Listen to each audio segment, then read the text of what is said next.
नमस्कार साथियों, मैं हूं दिलीप चौधरी और आप सभी का मेरे YouTube चैनल पर बहुत बहुत स्वागत है।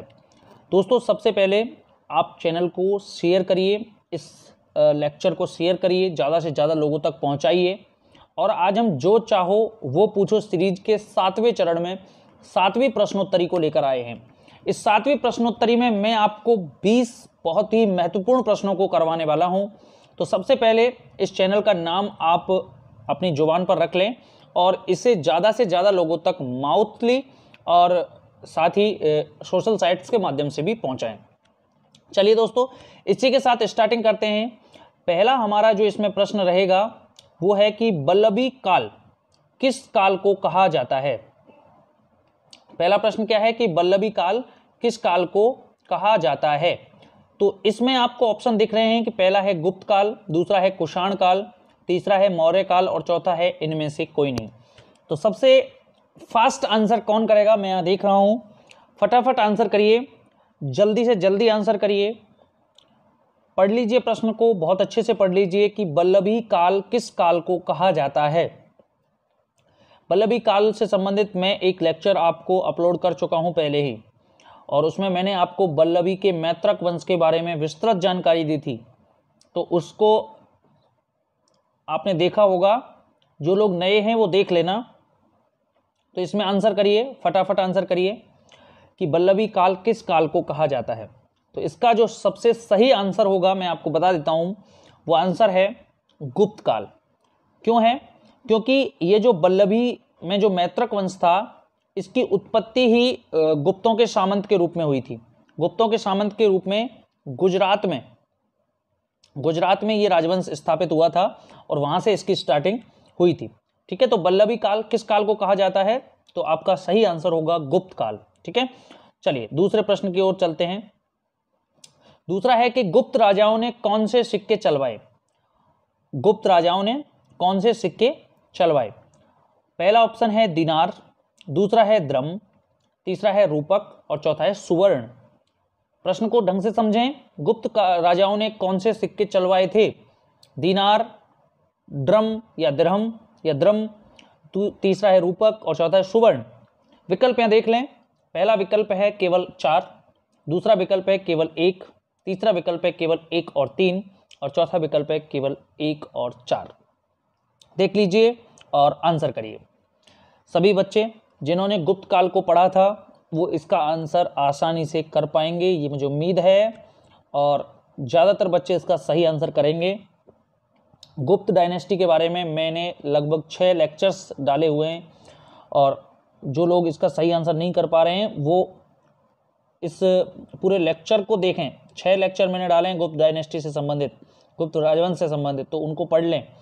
तो गुप्त राजाओं ने कौन से सिक्के चलवाए थे, तो देखिए गुप्त राजाओं ने जो सोने के सिक्के चलवाए थे उनको तो कहा जाता था दीनार, और गुप्त राजाओं ने जो चांदी के सिक्के चलाए थे उनको कहा जाता था रूपक, और इन्होंने जो तांबे के सिक्के चलाए थे उनको कहा जाता था माशक। ठीक है, तो यहाँ पे द्रम जो है ये यवनों की मुद्रा थी और सुवर्ण तो ये कोई मुद्रा नहीं है। ठीक है, तो इसलिए इसका जो सही आंसर होगा वो 1 और 3 हो जाएगा। ठीक है, चलिए अगले प्रश्न की ओर रुख करते हैं। तीसरा प्रश्न है, अंतिम मौर्य सम्राट कौन था। देख लीजिए, अंतिम मौर्य सम्राट कौन था। इसका आंसर मुझे उम्मीद है सभी बच्चे करेक्ट देंगे, क्योंकि ये ज़्यादा टफ कोई क्वेश्चन है नहीं, बिल्कुल आसान सा प्रश्न है। मौर्य राजवंश हमने पढ़ा था, मौर्य वंश का संस्थापक हमने पढ़ा था चंद्रगुप्त मौर्य को, और मौर्य वंश से संबंधित उत्पत्तियाँ, मौर्य वंश के राजाओं की उपलब्धियाँ और मौर्य वंश के शासकों द्वारा शासन और उनका धर्मों का संरक्षण, वो समस्त चीज़ें मैंने आपको बताई थी। तो ये आसानी से देख लीजिए अंतिम मौर्य सम्राट कौन था। अशोक था, भद्रथ था, समप्रति था या इनमें से कोई नहीं। ठीक है, इसमें अंतिम मौर्य सम्राट कौन था, इसका आंसर बच्चे कर रहे हैं, और इसका जो बिल्कुल करेक्ट आंसर होगा वो होगा भद्रथ। इस भद्रथ को ही मारकर पुष्यमित्र शुंग ने किसकी स्थापना की थी, शुंग वंश की स्थापना की थी। और इस भद्रथ के टाइम पे ही डेमेट्रियस का आक्रमण हुआ था। अंतिम यवन शासक ये अंतिम शासक था, मौर्य सम्राट था, और इसके समय यवनों का आक्रमण हुआ था।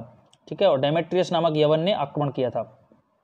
चलिए चौथा प्रश्न है, गौतम बुद्ध की माँ महामाया किस वंश से संबंधित थी? गौतम बुद्ध में एक लेक्चर आपको अपलोड कर चुका हूँ और मैं लाइव आया था। महात्मा बुद्ध के जन्म दिवस, महात्मा बुद्ध को ज्ञान प्राप्ति एक ही दिन हुई थी, वो थी बुद्ध पूर्णिमा। उस दिन मैं लाइव आया था और उस महात्मा बुद्ध या गौतम बुद्ध पे मैंने एक लेक्चर लगभग 50 मिनट के आसपास अपलोड किया था। तो गौतम बुद्ध की माँ महामाया किस राजवंश से थी? तो मैंने आपको उसमें बताया था कि गौतम बुद्ध की माँ जो थी वो कोलीय राजवंश से थी। कौन से राजवंश से थी? कोलीय राजवंश से थी। लिच्छवी हो नहीं सकता और सोलंकी उस टाइम थे नहीं, तो शाक्य जो है, शाक्य खुद गौतम बुद्ध खुद शाक्य थे, उनके पिता शाक्य थे, तो ये भी नहीं हो सकता। ठीक है, तो गौतम बुद्ध की माँ महामाया किस राजवंश से संबंधित थी? तो कोलीय राजवंश था उनका। ठीक है, 4 प्रश्न हो चुके हैं। 5वां प्रश्न है और बहुत ही अच्छा प्रश्न है कि वल्लभी विश्वविद्यालय का विकास किसने कराया? वल्लभी विश्वविद्यालय का विकास किसने करवाया? तो वल्लभी कहाँ पड़ता है? गुजरात में पड़ता है और यहाँ पर एक यूनिवर्सिटी थी वल्लभी में। प्राचीन काल की अगर मैं बात करूँ प्रमुख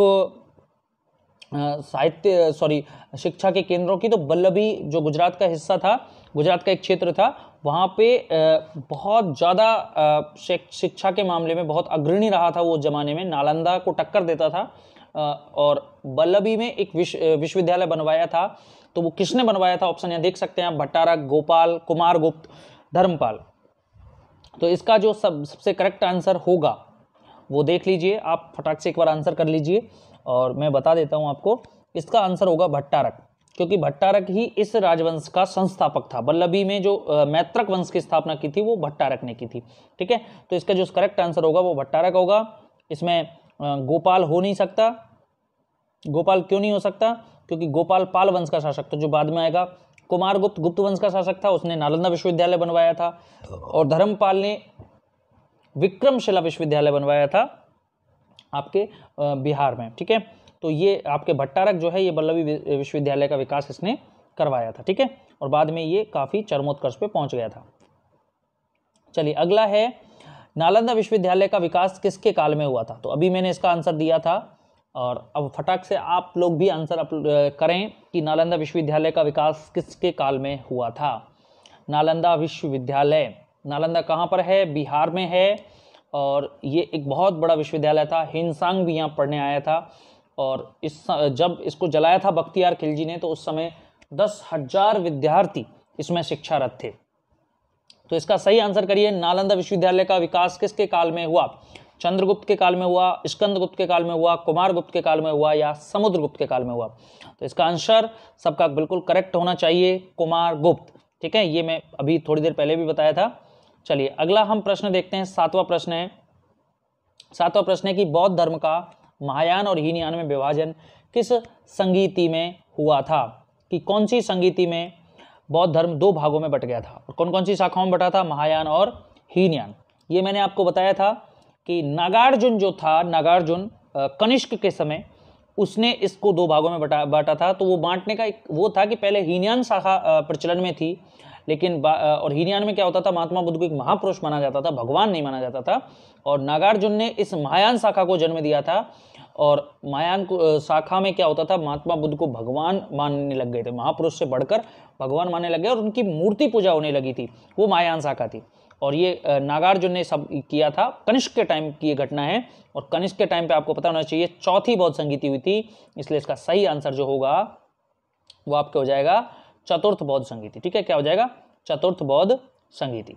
चलिए, तो बौद्ध धर्म कब 2 भागों में बटा था? तो पहली बार तो बटा था दूसरी बौद्ध संगीति में, जब स्थविर और महासंघिक 2 भागों में बटा था, और चौथी बौद्ध संगीति में महायान और हीनयान शाखा में बटा था। चलिए 8वां हम प्रश्न देख रहे हैं, यौधेयों का प्रमुख स्थान कहाँ था? जब मैंने आपको गुप्त डायनेस्टी पढ़ा रहा था और गुप्त राजवंश की जो पहला लेक्चर मैंने डाला है, तो उसमें सबसे पहले यही बताया था कि जैसे ही कुषाणों का पतन हुआ तो ऐसे छोटे छोटे गणराज्यों का उदय हुआ, जिनमें यौधे थे, मालव थे, क्षुद्रक थे, ठीक है, अर्जुनायन थे, ये सारे छोटे छोटे राजवंश, नाग थे, इनका उदय मैंने बताया था आपको। मग राजवंश का उदय बताया था, मग गणराज्य का। तो ऐसे ऐसे छोटे छोटे बहुत सारे गणराज्य उत्तर भारत में उस समय पनपे थे, तो उनमें यौधे भी एक थे। तो इनका प्रारंभिक स्थान भी मैंने आपको बताया था, तो इनका आपको बताना है, रोहतक था, मगध था, राजस्थान था, उज्जैन था। ठीक है, चलिए फटाफट आंसर करिए। यौधेयों का प्रमुख स्थान कौन सा था? तो इसका जो सबसे करेक्ट आंसर होगा वो होगा राजस्थान। राजस्थान का गंगानगर और हनुमानगढ़ का जो क्षेत्र है, यहाँ पे यौधे जो थे स्टार्टिंग इनकी हुई थी। ठीक है, अगला है 9वां प्रश्न, समुद्रगुप्त के समय कांची का राजा कौन था? कांची या कांचीपुरम ये कहाँ पड़ता है? तमिलनाडु में पड़ता है और ये पल्लव राजवंश की राजधानी थी। ठीक है, तो कांची में इस टाइम पे कौन शासन कर रहा था? पल्लव वंश का शासन कर रहा था, राजा शासन कर रहा था पल्लव वंश का। और उस पल्लव वंश के राजा का नाम क्या था? हस्तिवर्मन था, मंत्रराज था, नीलराज था या विष्णुगुप्त था? ये आपको आंसर करना है। समुद्रगुप्त के समय कांची का राजा कौन था? देख लीजिए आराम से।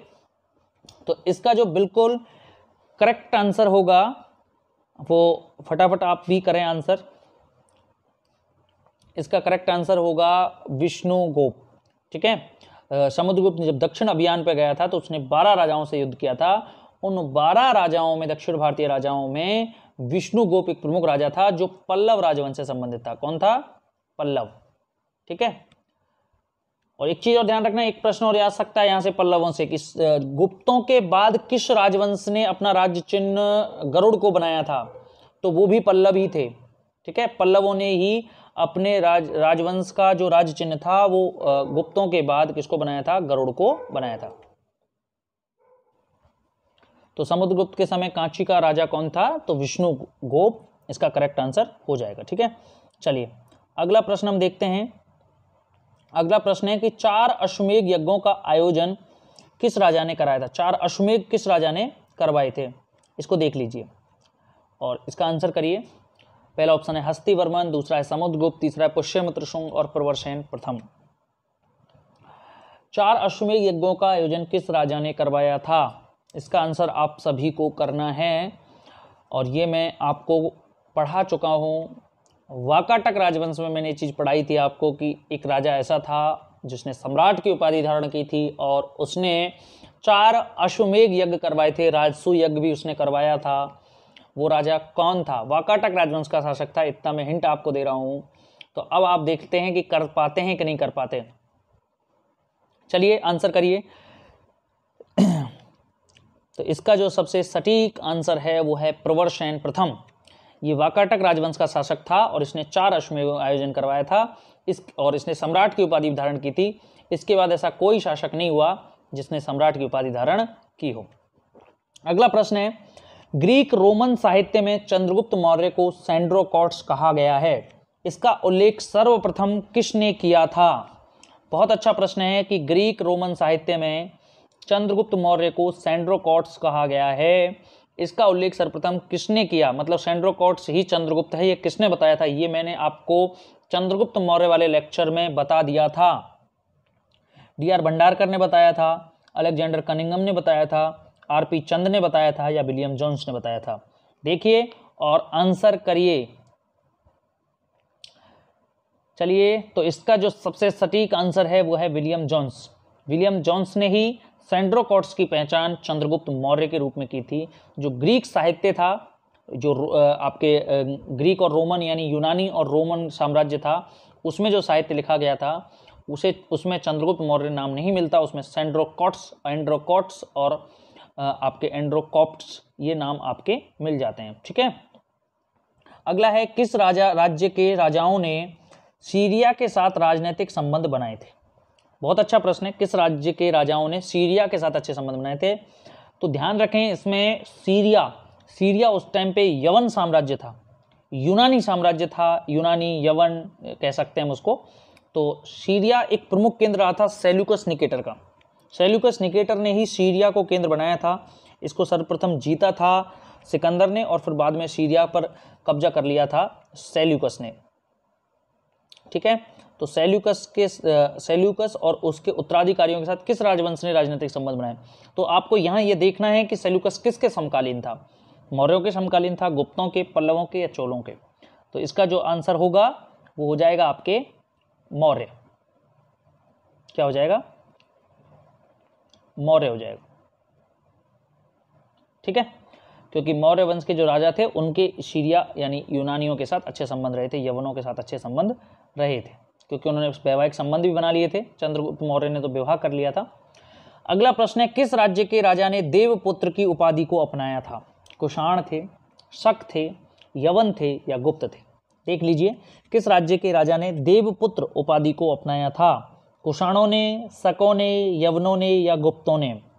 ध्यान रखना, शाही, शाहानुशाही और देवपुत्र की जो उपाधियां थी ये धारण की थी कुषाण वंश के राजाओं ने।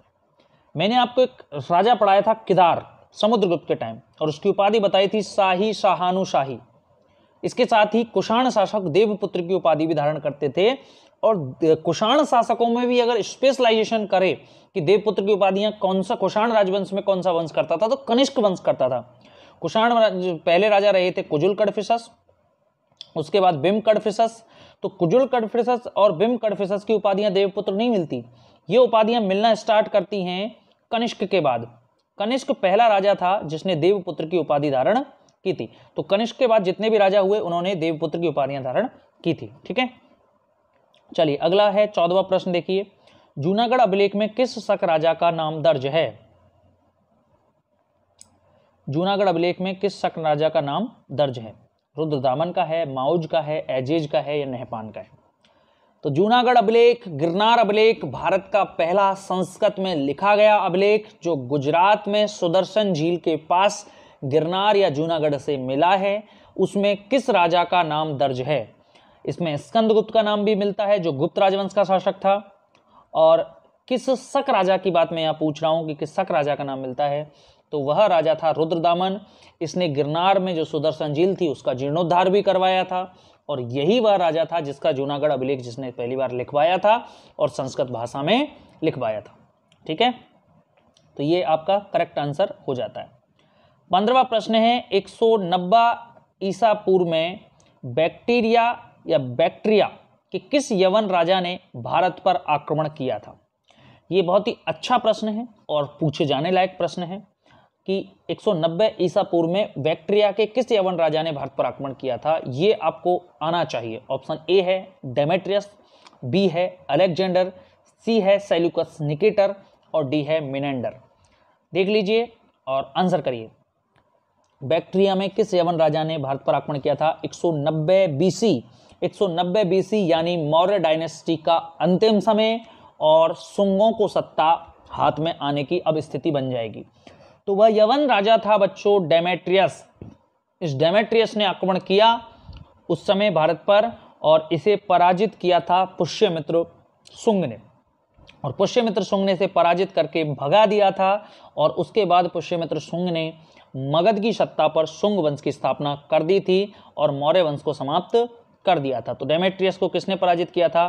पुष्यमित्र शुंग ने। ठीक है, अगला प्रश्न है 16वां प्रश्न है, प्रसिद्ध इंडो ग्रीक राजा मिनांडर ने अपनी राजधानी कहां बनाई थी? मिनांडर, जिसे मिलिंद पन्हों में मिलिंद कहा गया है, मिलिंद, ये यवन था, इंडो ग्रीक था। इसने राजधानी कैसे बनाया? तक्षशिला को बनाया, मथुरा को बनाया, उज्जैन को बनाया या पाटलिपुत्र को बनाया था? ये आप देख लीजिए। तो इसका जो सही आंसर है वो है तक्षशिला। इसने किसको राजधानी बनाया था? तक्षशिला को बनाया था। इसके अलावा इसने सियालकोट को भी अपनी राजधानी बनाया था मिनांडर फर्स्ट ने। चलिए अगला है प्रश्न 17वां, बृहत कथा की रचना किसने की? बृहत कथा की रचना किसने की? गुनाडे ने, सर्ववर्मन ने, पाणिनि ने या राधागुप्त ने? प्रश्न बहुत अच्छा है।